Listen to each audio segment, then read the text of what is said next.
Сюжетът около семейство Дахер става все понапрегнат, като решенията на героите започват да променят съдбите им в дълбочина. Хади прави изненадващ ход и обявява, че напуска имението. Решението му разтърсва всички, особено Лейла, която се опитва да го спре. В откровен разговор той признава, че е бил влюбен в Сеорея още преди Ферес да доведе в семейството. Това разкритие хвърля нова светлина върху поведението му и обяснява вътрешния му конфликт. Докато Хади събира багажа си и се сбогува, Лейла го наблюдава със сълзи в очите, сцена, която показва колко болезнено е разделата. Ферес също търси отговори от брат си, но Хади ясно заявява, че напуска дома, не семейството. Паралелно с това, Далия се подготвя за сватбата си.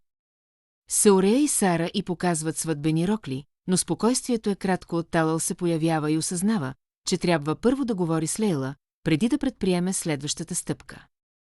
В същото време амбициите на Адам стават все по-ясни.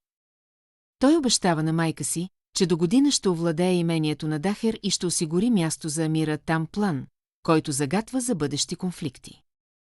Личните драми не спират и при Ная, която опитва да съблазни съпруга си, но той прозира намеренията и я отблъсква. Това още повече изостря отношенията им. От друга страна, Халил се опитва да си върне Еманал. Той признава, че му липсва и обещава да се разведе, но тя остава непреклонна, не иска детето му да расте в разбито семейство и му забранява да я търси. Драматичен момент настъпва и за Рана, която припада в болницата. Емът веднага вика помощ, а по-късно тя преминава през изследвания, които могат да разкрият сериозен здравословен проблем. Междувременно напрежението между Ферес и Адел достига нов връх. Ферес го посещава и му нарежда категорично да се махне от живота на Лейла, въпреки че Адел заявява, че тя е изключително важна за него и би направил всичко за нея.